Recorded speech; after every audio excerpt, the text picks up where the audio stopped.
नूतन इमारतचं उद्घाटन होत आहे। सरन्यायाधीशांच्या उपस्थितीमध्ये हा सोहळा इथे पार पडतो। पोस्ट ऑफिस आहे, रेल्वे बुकिंग आहे, त्याचप्रमाणे इतर अन्य अनेक संदर्भात सुविधा अधिक माहिती जाणून घेऊया। शिवाजी गोरे आमचे प्रतिनिधी थेट जोडले गेलेले आहेत। शिवाजी, काय सध्या तिथलं या न्यायालयाच्या नवीन इमारतीचं विशेष महत्त्व? मंडणगड म्हणजे डॉक्टर बाबासाहेब आंबेडकर यांचं हे मूळ गाव आहे। घटनाकाराच्या गावामध्ये गेले 75 वर्ष या ठिकाणी न्यायालय नव्हतं। त्यांना अन्यत्र न्यायदानासाठी जावं लागत होतं। मात्र आता बाबासाहेबांच्या मूळ गावामध्ये म्हणजे मंडणगड येथे दिवाणी न्यायालयाचं उद्घाटन आज झालेलं आहे। देशाचे सरन्यायाधीश भूषणजी गवई यांच्या हस्ते आज उद्घाटन झालेलं आहे। हा सोहळा ऐतिहासिक सोहळा म्हणावा लागेल। हा सोहळा पार पडलेला आहे। राज्याचे मुख्यमंत्री देवेंद्रजी फडणवीस, एकनाथजी शिंदे या ऐतिहासिक सोहळ्याला या ठिकाणी उपस्थित आहेत। हा सोहळा अतिशय महत्त्वाचा सोहळा म्हणावा लागेल, कारण घटनाकारांच्या गावामध्ये न्यायालयाचं उद्घाटन झालेलं आहे।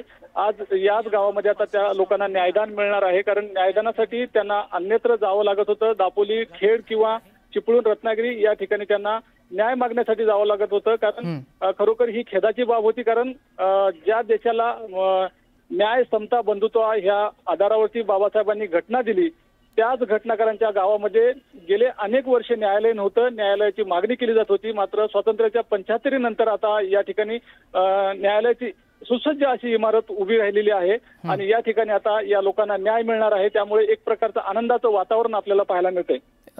शिवाजी, या देशामध्ये ज्यांनी न्याय प्रविष्ट योजना जी प्रणाली आणली, घटनाकार बाबासाहेब आंबेडकर त्यांचं हे गाव मंडणगड आणि इथेच न्यायालय उभं व्हायला इतके वर्ष लागलीत, काय त्यामागची अडचण होती आणि हे जे न्यायालय आता इथे उभारण्यात आलेलं आहे त्यासाठी कशा प्रकारे सुरुवात करण्यात आली आणि किती काळ त्याच्यासाठी गेला, काय त्या संदर्भातली काय माहिती आहे? तत्कालीन उपमुख्यमंत्री देवेंद्र फडणवीस यांच्या प्रयत्नातून या ठिकाणी न्यायालय उभं राहिलेलं आहे।